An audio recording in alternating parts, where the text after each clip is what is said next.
Bapak Ibu yang berkati Tuhan, jumpa lagi di Renungan Singkat di Matius Sodipuro. Dan saya bersyukur hari ini hari yang baru yang Tuhan persiapkan kepada kita. Dan untuk mengawali aktivitas kita sepanjang hari ini, ada baiknya kita belajar firman Tuhan. Karena lewat firman Tuhan ini boleh menjadi satu kekuatan kita untuk melakukan aktivitas kita sepanjang hari ini. Tapi sebelum itu mari kita berdoa. Bapa di sorga, saat ini kami rindu belajar dari firman Tuhan untuk mengawali hari kami di saat ini. Kami minta Roh Kudus-Mu sehingga boleh menjadi bagian kami dan kami boleh mengerti pelajaran yang akan kami dengarkan dan pelajari di hari ini. Dalam nama Yesus kami berdoa, amin. Hari ini kita akan belajar bagaimana kecemasan yang terjadi dalam hidup kita yang membuat pikiran kita stres sehingga kita kadang menyalahkan Tuhan.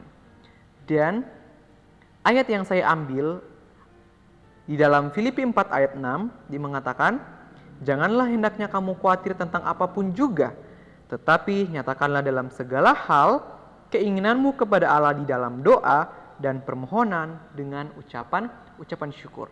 Kenapa dengan ucapan syukur?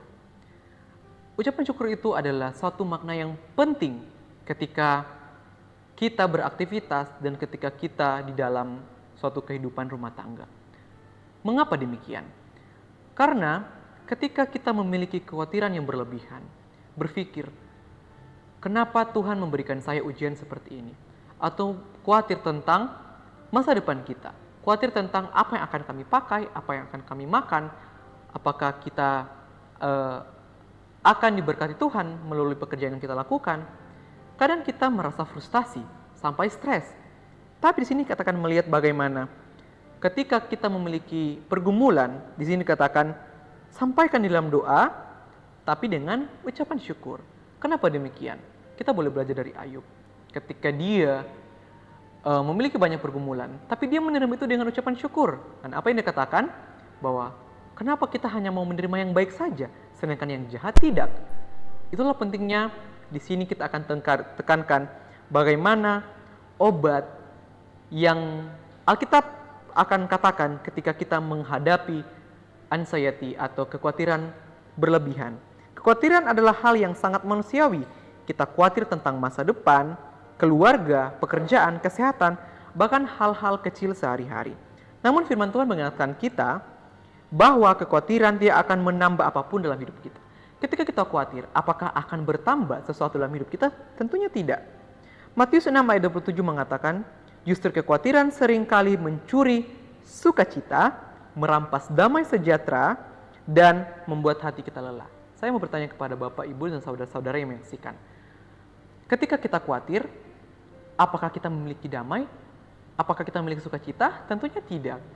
Karena ketika kekhawatiran itu muncul, ada banyak yang hal terjadi. Kecewa, menyalahkan Tuhan, tidak ada nafsu makan, membuat tubuh kita jadi lemah.